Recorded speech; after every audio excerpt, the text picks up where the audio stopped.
El avispero, reverdeciendo el asfalto.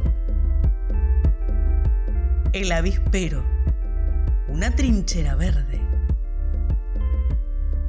El avispero, cerca de las raíces.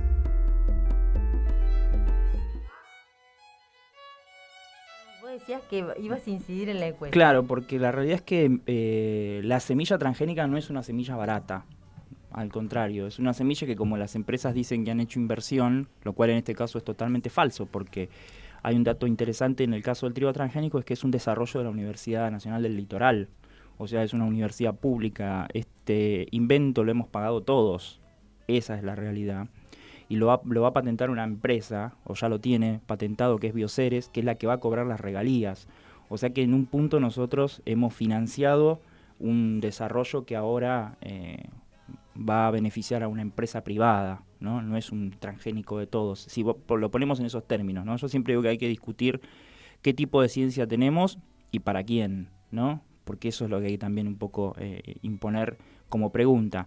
La semilla transgénica nunca es más barata que la tradicional, por ende yo no me animaría a decir que el pan va a ser más barato, creo que sería mucho más caro.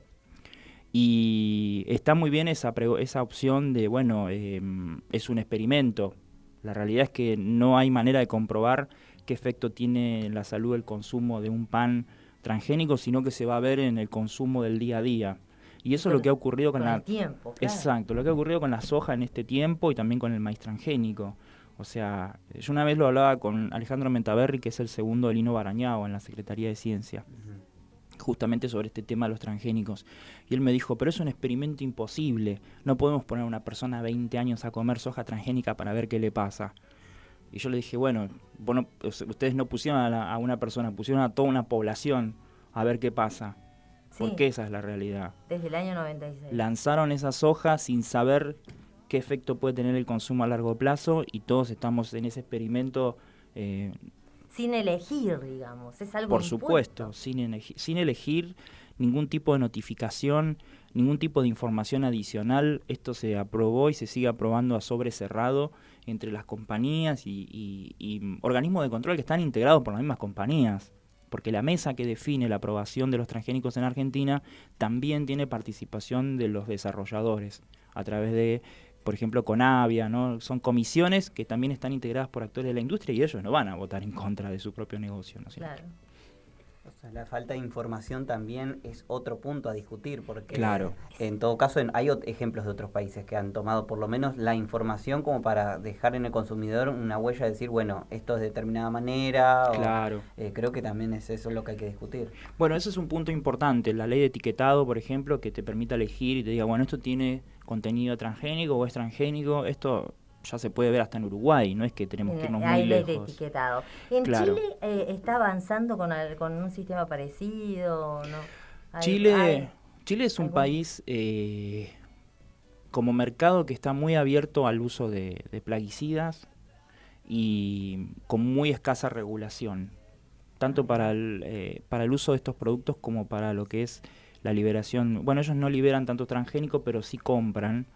Y es un país en el cual la discusión sobre estos temas recién está arrancando. Es muy difícil. Yo he tratado de vincularme con... Hay periodistas que investigan, hay organizaciones que lo hacen, pero no está tan presente como acá la discusión, y eso juega en contra, por supuesto, porque bueno, la visibilidad del tema no es tan grande, ¿no? Claro. Pero la problemática de las pulverizaciones del uso de agrotóxicos y los transgénicos son comunes a América Latina.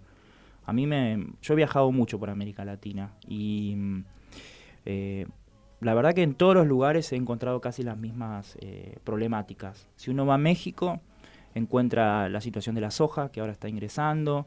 Yo ya lo comentaba, soja con genética argentina, o sea que esto ya es glifosato, ya es uso de otros productos. Si uno va, yo estuve en Nicaragua, por ejemplo, el problema en Nicaragua es el café, es la caña de azúcar, ¿no? También se fumiga muchísimo. En Costa Rica el problema es el ananá, la piña. El monocultivo de Costa Rica es de piña, ¿no? Sería como la soja nuestra, allá el problema es el ananá. Y ni hablar Colombia con el café, ¿no es cierto?, con el Plan Colombia de fumigación de glifosato sobre las plantaciones de coca, Brasil con la soja, bueno, Bolivia está teniendo problemas con el maíz también. Bueno, es como que nos ha tocado en esta suerte como de división que han hecho los grandes, los empresarios y demás del planeta, nos ha tocado a nosotros ser los productores de alimentos y también el centro de experimentación de cómo van a ser las semillas del futuro y cómo van a ser las cosechas del futuro, ¿no? Y bueno, estamos pagando justamente el costo ambiental de todo ese experimento a cielo abierto.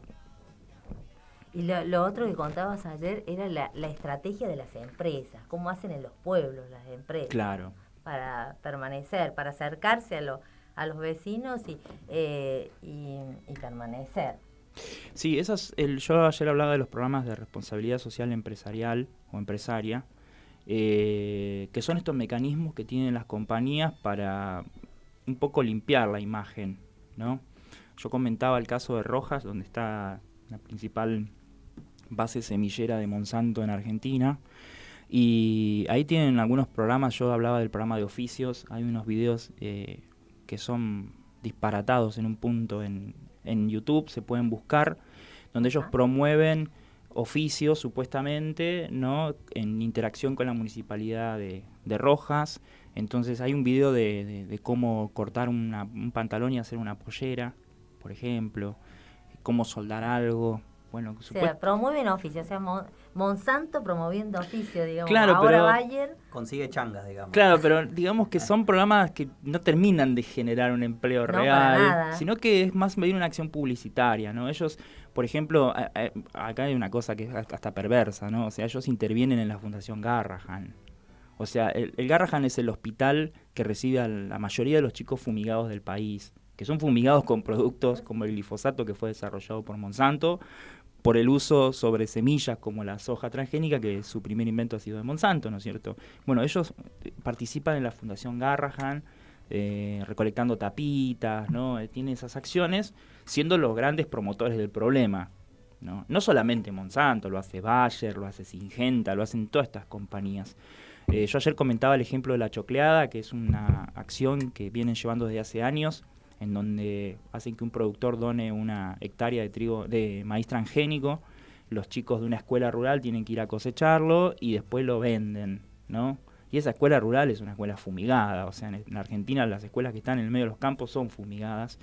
Bueno, ellos te hacen, aparte de eso, trabajar a los chicos en esa hectárea donada para que vendan fumigada. Y que vendan el maíz modificado genéticamente, ¿no es cierto? O sea que es muy complicado. Han hecho una estructura y una cultura de producción que, bueno, también repercute en otras formas sociales en nuestros pueblos, ¿no? Sí, y la otra, te dejo tomar el mate, y la otra es cómo cómo salimos de todo esto, de lo que decíamos ayer, porque está bien, hace falta hablar de estos temas, porque no son fáciles, pero hay que decirlos y hablar claramente, y contarlos, difundir, ¿no?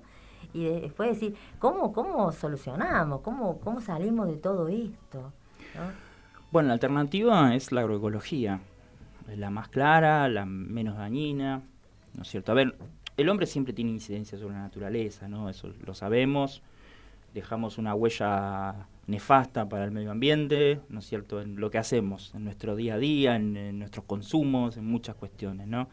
La problemática de los agrotóxicos es una de las tantas que hay en Argentina, ¿no es cierto? Tenemos que hablar del arsénico en el agua, podemos hablar de muchas cosas, ¿no?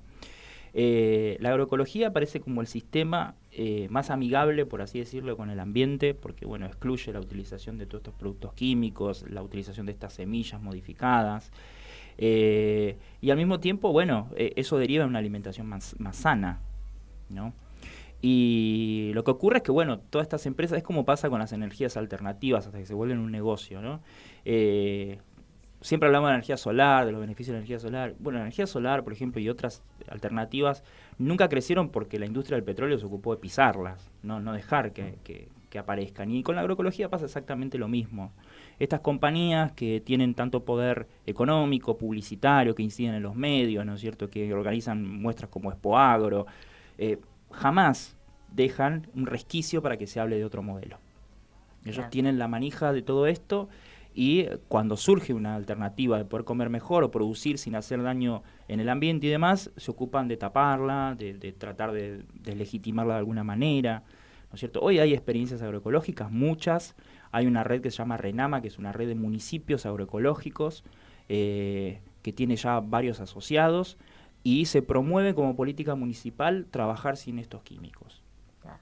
no se obtiene en el primer tiempo un rinde parejo como el del uso de agrotóxicos, pero una vez que se empieza a dominar esa curva, los beneficios son mayores, porque el alimento agroecológico o orgánico cotiza a otro nivel, el mundo lo está pidiendo y está pagando otra moneda justamente por eso, por ende como opción exportadora también es muy interesante y muy provechosa para el país.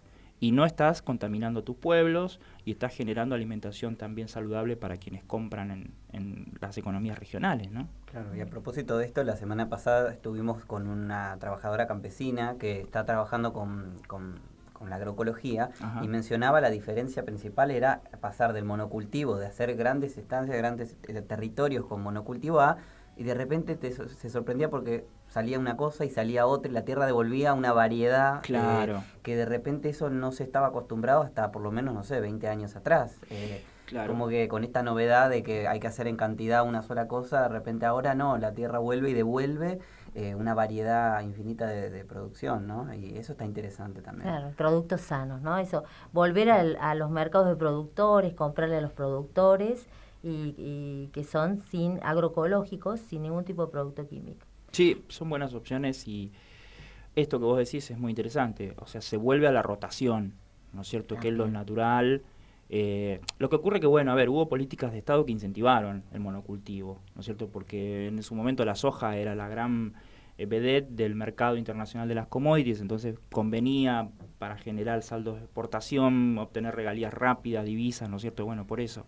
El tema es que destruyeron el sistema natural, digamos, ¿no? De regeneración de la tierra, no hubo más rotación de cultivos, bueno, eso en algún momento tiene que volver, si no caes en esto, en la problemática del uso de químicos y es un sistema, como dice Eduardo Sardá, un sistema drogadicto, cada vez vas a tener que echar más y eso contamina el doble, ¿no?